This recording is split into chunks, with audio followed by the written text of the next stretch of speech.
शुरुआत करते हैं और बात करते हैं आज हुए देश में तीसरे चरण के लोकसभा चुनाव के मतदान की, क्योंकि मतदान अब खत्म हो चुका है। लेकिन दूसरे चरण की तरह ही तीसरे चरण में भी मुस्लिम आरक्षण का मुद्दा गरमाया रहा। फर्क यह था कि अब तक मुस्लिम आरक्षण पर मुकाबला बीजेपी और कांग्रेस के बीच में चल रहा था, मगर आज लालू यादव और बीजेपी आमने सामने नजर आए। तीसरे चरण के मतदान के बीच लालू यादव ने कहा कि मुस्लिमों को पूरा आरक्षण मिलना चाहिए। बीजेपी ने इस बयान पर इतने जोर शोर से हंगामा मचाया कि 4.5 घंटे बाद लालू यादव अपने बयान से पलट गए। खुद को पिछड़ी जाति के सबसे बड़े नेता मानने वाले लालू यादव बोले कि संविधान में धर्म के आधार पर आरक्षण का प्रावधान नहीं है। यानी सुबह 10 बजे उन्होंने मजहब की याद दिलाई, वहीं दोपहर 2:30 बजे उन्हें संविधान की याद आने लगी। रिजर्वेशन तो मिलना चाहिए मुसलमानों को पूरा। मंडल कमीशन मैंने लागू किया था। अब आरक्षण सामाजिक आधार होता है, धर्म आधार नहीं होता है। अटल बिहारी वाजपेयी जी ने संविधान समीक्षा आयोग बना दिया था और ये लोग यही चाहते हैं ये लोग कि ये जो थर्ड फेज का जो चुनाव हो रहा पूरा खुजली इनको खुला रहा दे इनका। तो मुस्लिम आरक्षण के मुद्दे पर लालू यादव ने क्या कहा, क्या सफाई दी, दोनों बातें हमने आपको दिखाई। लेकिन लालू यादव की सफाई जितनी देर में आई उतनी देर में बीजेपी ने अपना काम कर दिया। प्रधानमंत्री नरेंद्र मोदी ने लालू के पहले बयान पर फोकस किया और खासकर उस शब्द पर जिसे लालू ने ज्यादा दम लगाकर बोला था। उनके एक नेता जो चारा खाने के कारण जेल में है, जो पशुओं का चारा खा गए, उन्होंने कहा, ऐसे हाथ पछाड़ के बोल रहे हैं, मुसलमानों को आरक्षण मिलना चाहिए। और सिर्फ आरक्षण नहीं मिलना चाहिए, वो कहते हैं कि पूरा का पूरा आरक्षण मुसलमानों को मिलना चाहिए। मुस्लिम आरक्षण पर लालू यादव के बयान और उसके बाद कैसे एनडीए और इंडिया गठबंधन के बीच सियासी मुक्केबाजी चली, वो भी जरा देखिए।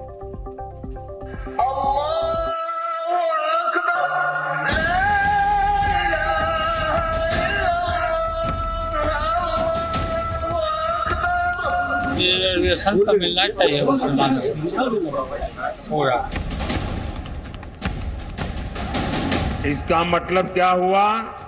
यानी एससी, एसटी, ओबीसी समाज को जितना आरक्षण मिला है वो छीनकर ये लोग पूरा का पूरा आरक्षण मुसलमानों को देना चाहते हैं। बाबा साहब भीमराव अंबेडकर धर्म के आधार पर आरक्षण के विरोधी थे। उन्होंने कहा धर्म के आधार पर कोई आरक्षण नहीं हो सकता। लेकिन कांग्रेस को, समाजवादी पार्टी, आरजेडी को जब भी अवसर मिलेगा ये अनुसूचित जाति, जनजाति और पिछड़ी जाति के आरक्षण के अधिकार पर सेंध लगा करके इन्हें जबरन अल्पसंख्यकों को देने का कुत्सित प्रयास करेंगे। क्या संविधान में धार्मिक आरक्षण का स्थान है? पहले आप ये पढ़ लीजिए, फिर सवाल पूछिए। This was our allegation from very beginning that Congress and India Alliance wants to distort reservation in order to facilitate backdoor entry for Muslims. Today, Lalu Yadav's statement has vindicated our apprehension. Shri Lalu Prasad Yadav ji ने जो बयान दिया है उसमें गौर करने लायक बात यह है कि जब मुस्लिम आरक्षण का विषय पूछा गया तो उन्होंने कहा हां मिलना चाहिए, और आगे जो सबसे गंभीर शब्द था वो था पूरा का पूरा। तो यदि पूरा का पूरा मुस्लिम समाज को आरक्षण मिलना चाहिए तो यह साफ हो गया कि एससी, एसटी और ओबीसी का हिस्सा मारकर वो मुस्लिम समाज को आरक्षण देना चाहते हैं। यह हमारी आशंका सत्य साबित हो रही है। कांग्रेस पार्टी ने जो आरक्षण दिया है कर्नाटका में, जिसकी आलोचना कर रहे हैं प्रधानमंत्री और गृह मंत्री, ये सामाजिक और आर्थिक पिछड़ापन के आधार पर दिया गया है, धर्म के आधार पर नहीं। सर्वे किया गया किस तरह से वो सामाजिक और आर्थिक पिछड़ापन है उनको। लालू जी का बयान संविधान विरोधी है, बैकवर्ड विरोधी है, मैं इसकी निंदा करता हूं। जो छुएगा, जो करेगा वो भस्म हो जाएगा। और प्रधानमंत्री के वक्तव्य का मैं स्वागत करता हूं। जो लोग ये भ्रम फैलाते हैं ना, और जिन्होंने कहा कि हमने दिया आरक्षण, अगर आपने दिया तो काहे का फिर डर है। चुनाव के वक्त ही इनको मुसलमान याद आ जाते हैं। अब ये एक तरफ तो एनडीए है गठबंधन, दूसरी तरफ आई इंडिया अलायंस का गठबंधन है। उनके मंत्री बोल रहे हैं कि हम सत्ता में आए तो मुसलमानों का रिजर्वेशन ले लेंगे। हाँ, अभी आई इंडिया अलायंस वाले इतने वर्षों से सो रहे थे, हम तो चिल्ला चिल्ला के थक गए कि मुसलमानों को रिजर्वेशन मिलना चाहिए।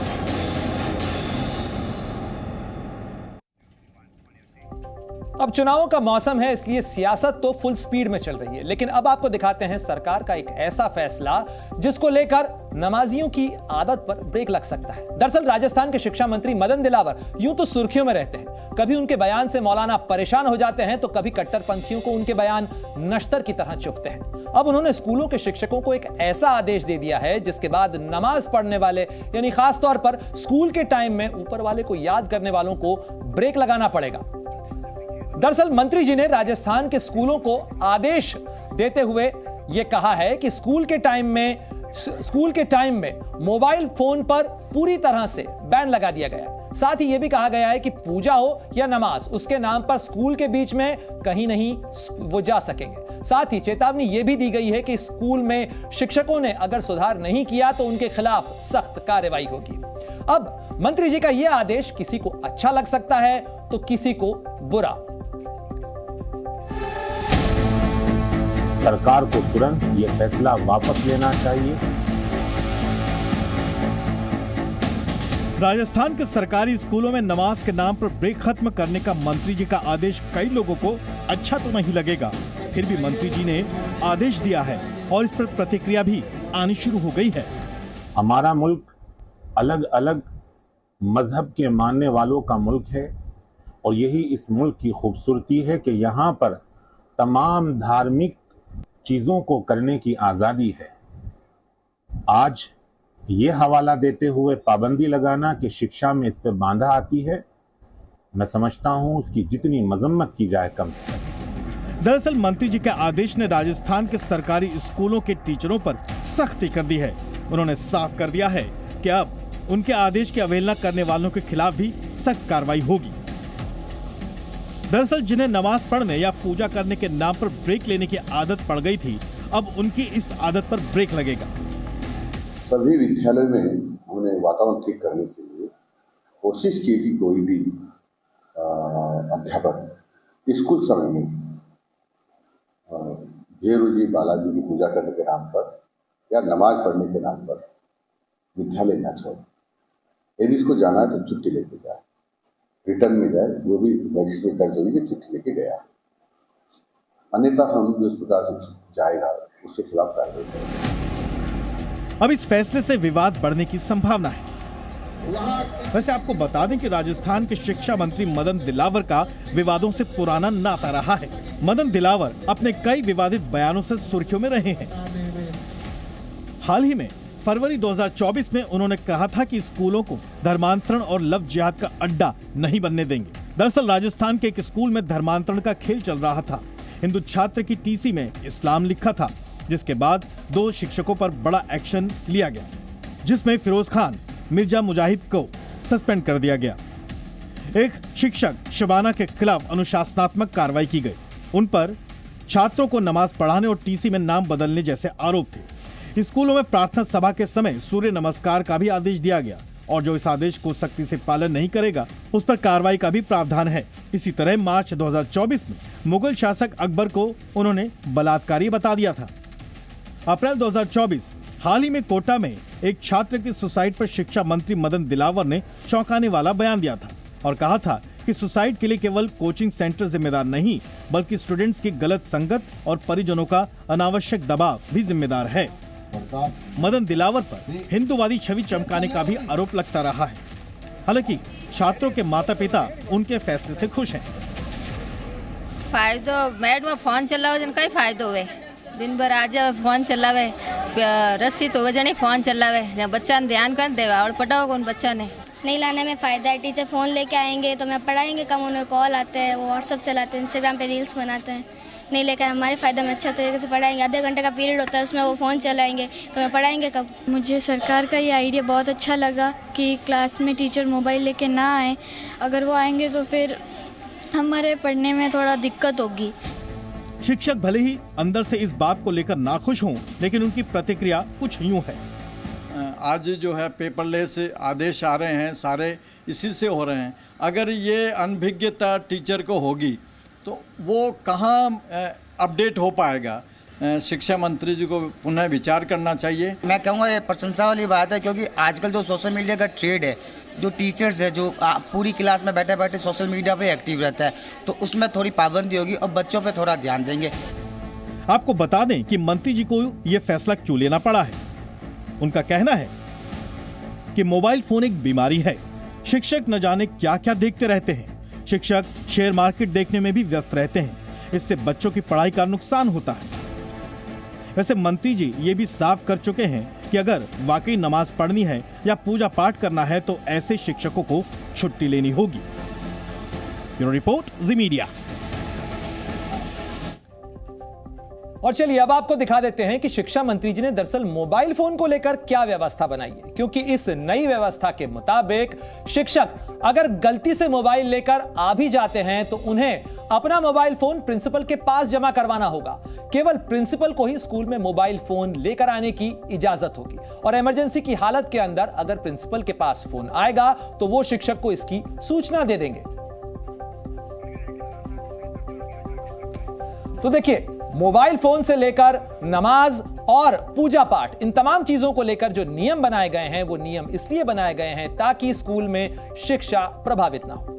और चलिए आगे बढ़ते हुए बात करते हैं दिल्ली के मुख्यमंत्री अरविंद केजरीवाल को लेकर।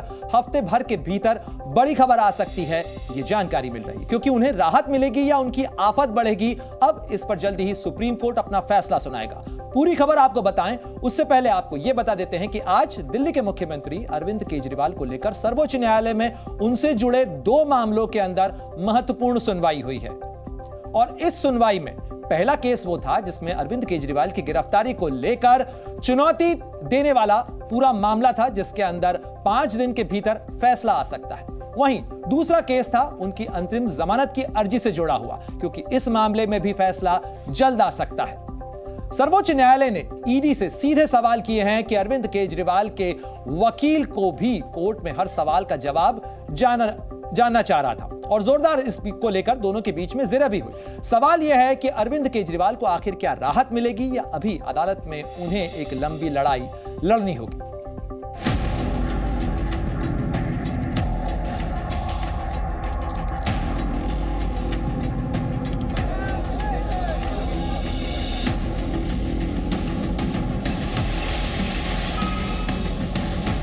दिल्ली में आज सबकी निगाहें अरविंद केजरीवाल और उनसे जुड़े अदालती मामलों में रही।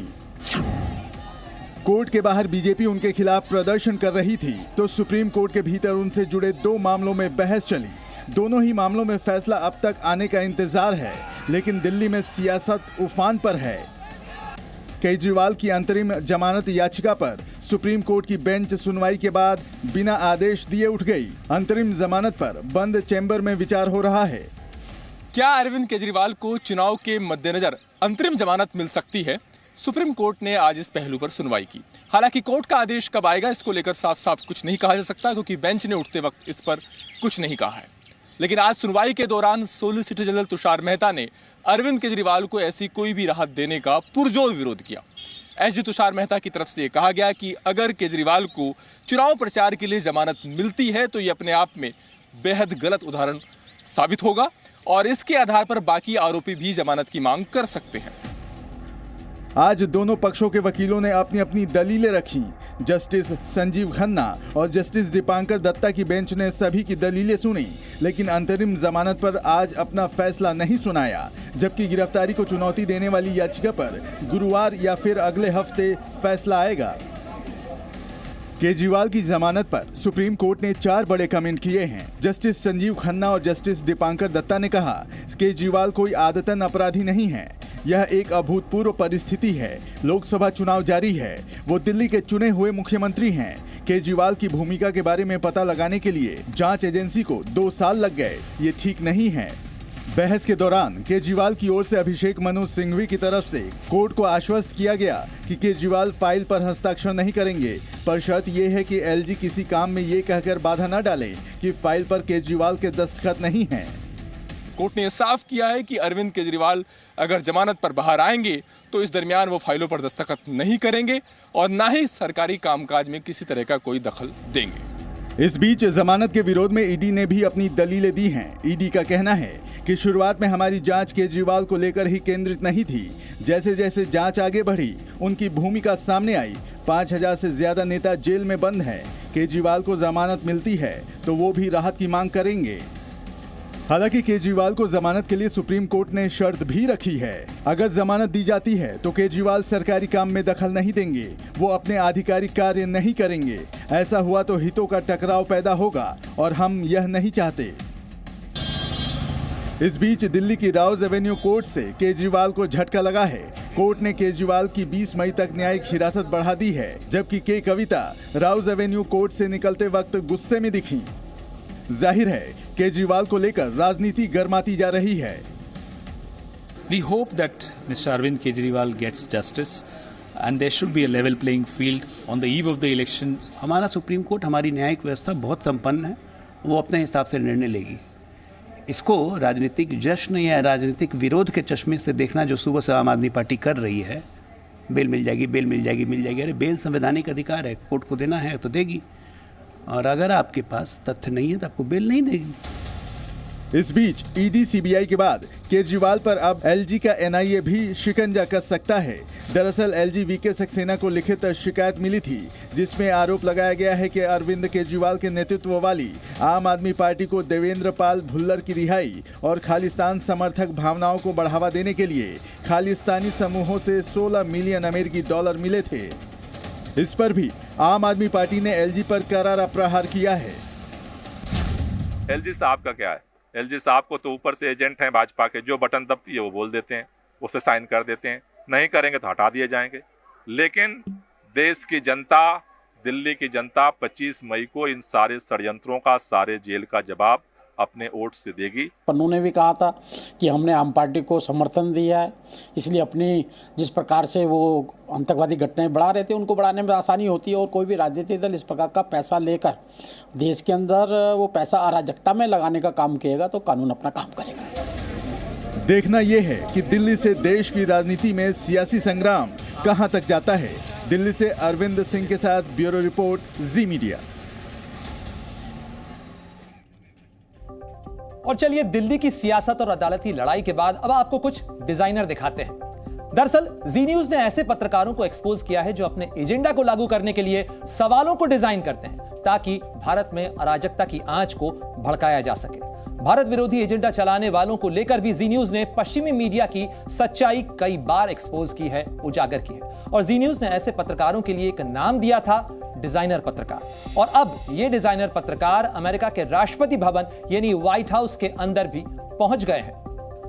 दरअसल ये पूरा मामला ऐसे डिजाइनर पत्रकारों का है जो भारत नहीं बल्कि पाकिस्तान और बांग्लादेश के हैं। व्हाइट हाउस और अमेरिकी विदेश मंत्रालय की प्रेस कॉन्फ्रेंस में दिखने वाले ये पत्रकार अक्सर भारत से जुड़े सवाल जरूर पूछते हैं। वैसे पत्रकारों का काम सवाल पूछना होता है, लेकिन पाकिस्तान और बांग्लादेश के मुद्दों को छोड़कर ये पत्रकार भारत के अंदरूनी मामलों को लेकर ज्यादा चिंतित नजर आते हैं और इसीलिए अक्सर उसी के बारे में सवाल पूछते हैं। अब तक वहां पर एक बांग्लादेशी और एक पाकिस्तानी पत्रकार अक्सर एंटी इंडिया प्रोपेगेंडा चलाते हुए नजर आते थे, लेकिन अब वहां एक और नए पाकिस्तानी पत्रकार की एंट्री हो चुकी है और अब तक उसे सवाल पूछने के 2 मौके मिले और दोनों ही मौकों पर उसने भारत विरोधी सवाल पूछना ही चुना। अमेरिका की सरकार के सामने उसे लेकर सवाल उठाए और आज आपका सवाल यही है कि अमेरिका में एंटी इंडिया सवाल पूछने वाले ऐसे पत्रकारों के पीछे आखिर कौन है जो इन कठपुतलियों के तार चला रहा है। 7 समंदर पार अमेरिका की इस बिल्डिंग के अंदर भारत के खिलाफ प्रोपेगेंडा चलाने वाले एक नहीं, 2 नहीं, बल्कि 3 पत्रकार मौजूद हैं। इनमें से 2 पत्रकार पाकिस्तान के हैं और एक बांग्लादेश का है। व्हाइट हाउस और अमेरिकी विदेश मंत्रालय की प्रेस कॉन्फ्रेंस में इन कथित पत्रकारों का बस एक ही एजेंडा होता है, भारत विरोधी सवाल पूछना। पाकिस्तानी मूल के इस पत्रकार ने सबसे पहले जब सवाल किया था तो वो सवाल भी भारत से ही जुड़ा हुआ था। अमेरिका में एक और पाकिस्तानी पत्रकार हैं, नाम है जहान ज़ैब अली। जहान ज़ैब भी भारत के अंदरूनी मामलों से जुड़े सवाल अमेरिका के सामने उठाते रहते हैं। जहान ज़ैब का भारत के CAA से कोई लेना देना नहीं था, फिर भी CAA लागू होने पर अमेरिकी विदेश मंत्रालय के सामने सवाल कर दिया। जाहिर है पाकिस्तान के इन दोनों पत्रकारों का मकसद सवाल पूछना नहीं, बल्कि अमेरिका और भारत के संबंधों में दरार पैदा करना है। अमेरिका में पाकिस्तान ही नहीं बल्कि बांग्लादेश के भी एक डिजाइनर पत्रकार मौजूद हैं, जो बांग्लादेश पर कम लेकिन भारत से जुड़े सवाल ज्यादा पूछते हैं।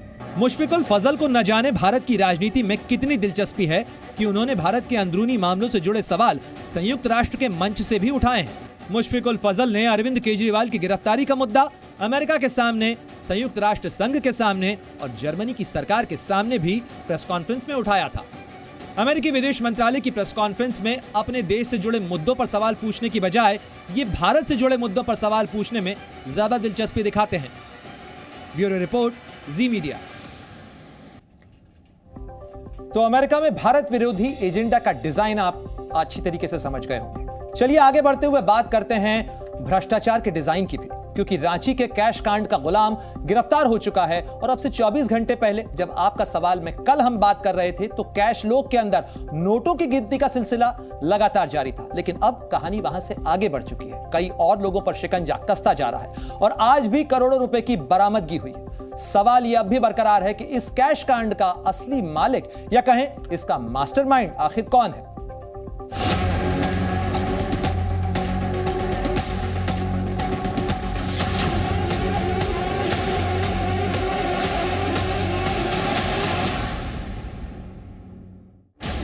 रांची के कैश कांड का गुलाम तो गिरफ्तार हो गया, कोर्ट में उसे पेश भी कर दिया गया, लेकिन सवाल है कि इस कैश लोक का असली मालिक है कौन और वो कब गिरफ्तार होगा।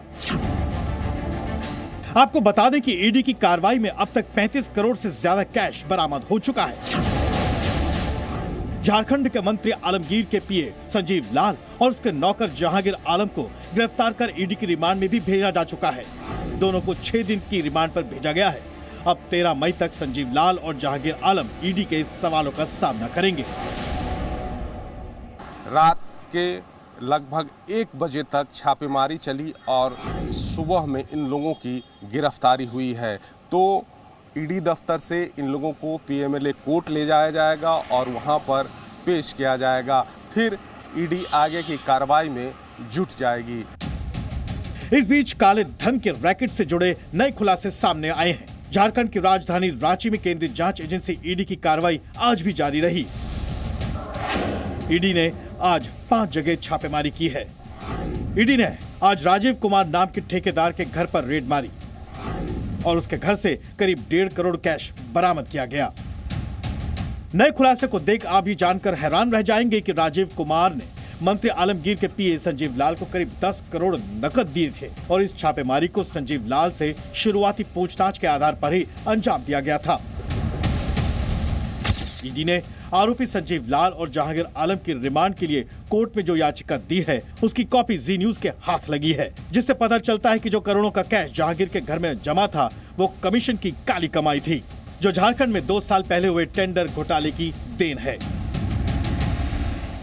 पिछले काफ़ी सालों से जो भी टेंडर किसी भी कंपनी को दिया जाता था या फिर किसी भी कॉन्ट्रैक्टर को दिया जाता था, बदले में उससे मोटा कमीशन वसूला जाता था और उसको फिर अलग अलग लोगों के पास छुपाया जाता था। साफ है काले कैश का कुआं ऐसे ही नहीं भरा है। काले धन के इस पहाड़ के पीछे 3 अहम किरदार हैं। पहला, चीफ इंजीनियर वीरेंद्र राम, इसका काम कमीशन लाना था। दूसरा मंत्री आलमगीर का पीए संजीव लाल, ये कमीशन जमा करता था। और तीसरा संजीव लाल का नौकर जहांगीर, जिसके घर में कैश रखा जाता था। जाहिर है ईडी इस मामले में यही नहीं रुकने वाली और आगे भी खुलासे होते रहेंगे। रांची से धीरज ठाकुर और दिल्ली से प्रमोद शर्मा के साथ ब्यूरो रिपोर्ट, जी मीडिया।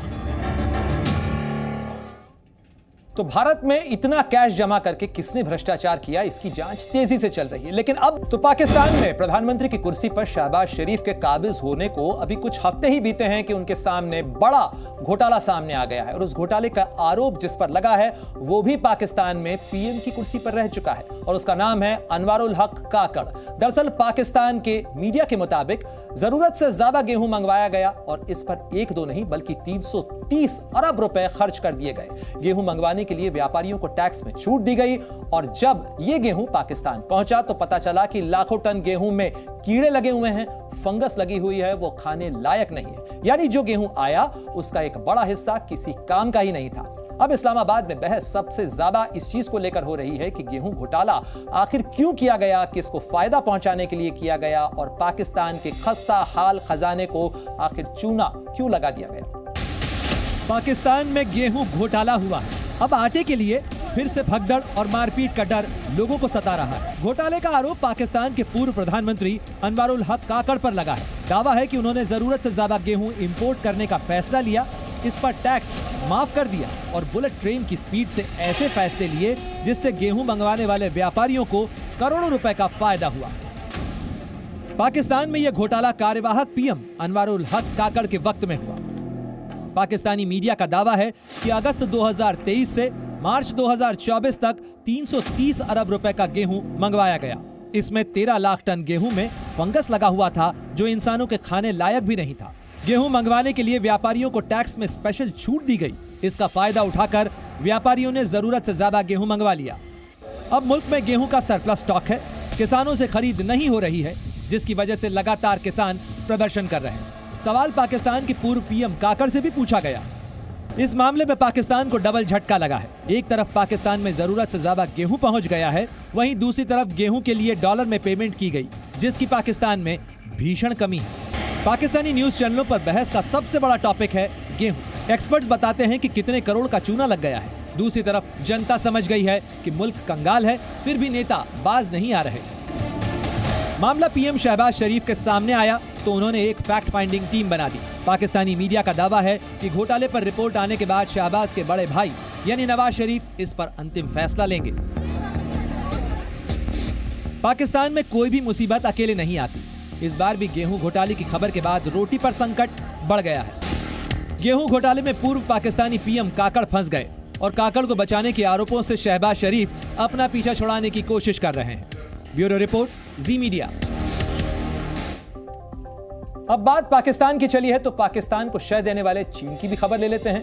दरअसल चीन के इलाके में घुसकर भारत ने ललकारा है और ऐसा हम इसलिए कह रहे हैं क्योंकि भारतीय नौसेना के 3 आधुनिक युद्धपोत साउथ चाइना सी में तैनात किए गए हैं और ये तीनों युद्धपोत इस समय उस इलाके में हैं जिसे साउथ चाइना सी कहा जाता है और जहां अक्सर चीन ने जबरन कई द्वीपों पर कब्जा किया है, उसके कई सैन्य अड्डे बनाए हैं और यहां उसके पड़ोसियों के साथ उसकी तकरार और तल्खी की खबरें लगातार सामने आती रहती हैं। ऐसे हालात में भारत के 3 युद्धपोत वहां गश्त लगाएंगे। इनमें भारत के मिसाइल डिस्ट्रॉयर शामिल हैं जिन पर आधुनिक मिसाइलें और रडार तैनात हैं। ये चीन को भारत का जवाब है और इससे पहले आपने कई बार यह सुना होगा कि चीन के जासूसी जहाज बंगाल की खाड़ी में आ रहे हैं, लेकिन अब 3 शिप की मदद से भारतीय नौसेना चीन को उसी भाषा में जवाब दे रही है जो भाषा वो भारत के खिलाफ बोलने की कोशिश करता है।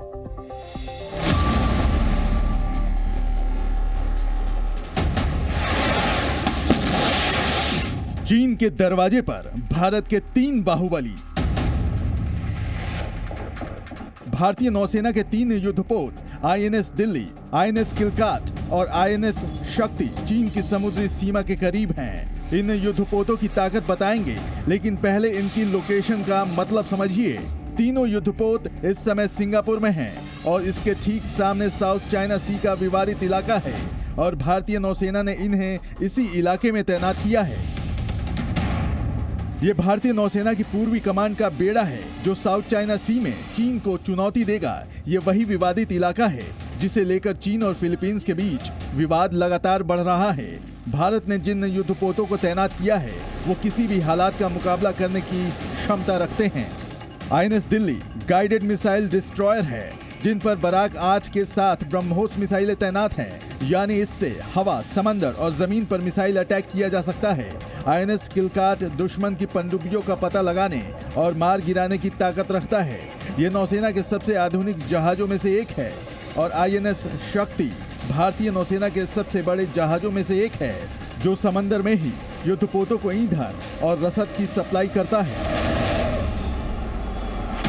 नेवी के तीनों शिप की तैनाती चीन के खिलाफ जैसे को तैसा वाली रणनीति है।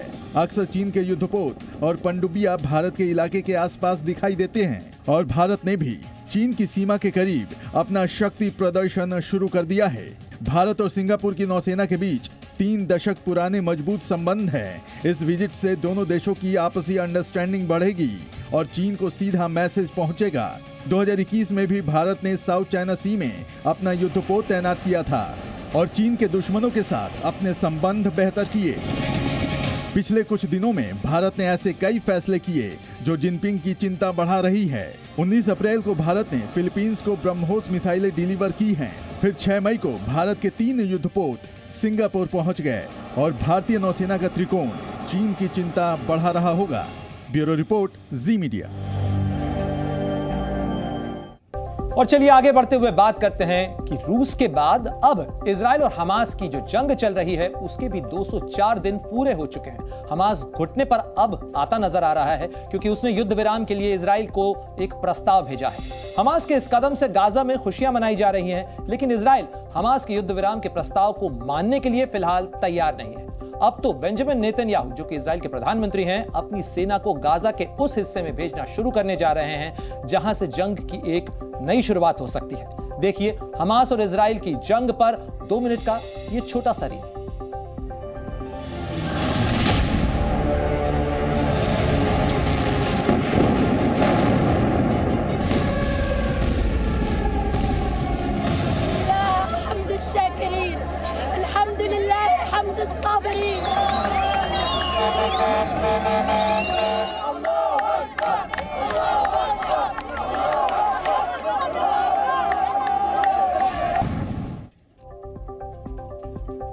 और चलिए आगे बढ़ते हुए अब बात करते हैं भारत के दोस्त रूस की, जिसके लिए आज का दिन बेहद खास था क्योंकि व्लादिमीर पुतिन ने आज रूस के 5वीं बार राष्ट्रपति पद के तौर पर शपथ ली। 71 साल के पुतिन अब 2030 तक राष्ट्रपति की कुर्सी पर यानी क्रेमलिन में बरकरार रहेंगे और व्लादिमीर पुतिन का यह 5वां कार्यकाल चुनौती भरा भी रहने वाला है। सवाल यह है कि क्या पुतिन की 5वीं शपथ अमेरिका के लिए खतरे की घंटी है?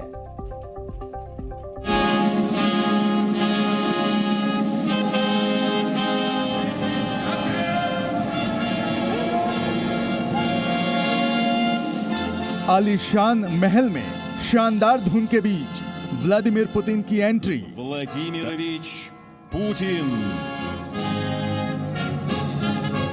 7 मई की तारीख रूस के लिए इतिहास के पन्नों में दर्ज हो गई। रूस के संविधान पर हाथ रखकर पुतिन ने 5वीं बार रूस के राष्ट्रपति पद की शपथ ली।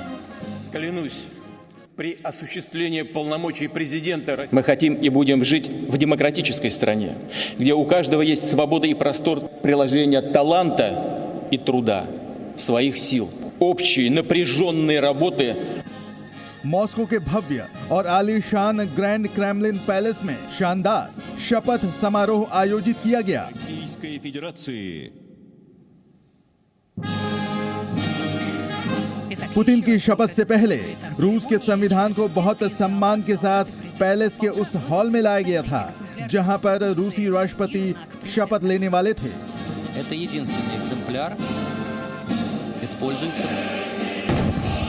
समारोह के बाद पुतिन को रूस की सेना ने 21 तोपों की सलामी दी। पुतिन अब अगले 6 साल के लिए रूस के राष्ट्रपति पद पर बने रहेंगे।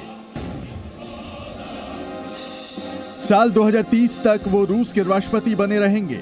शपथ लेने के बाद पुतिन जब ग्रैंड क्रेमलिन पैलेस के बाहर आए तो रूस की सेना ने उन्हें गार्ड ऑफ ऑनर दिया।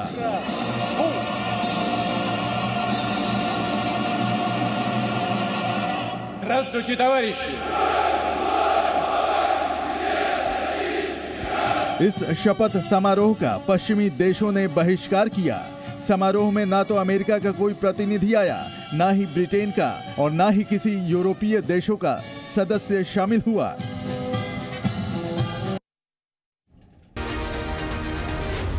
Z News.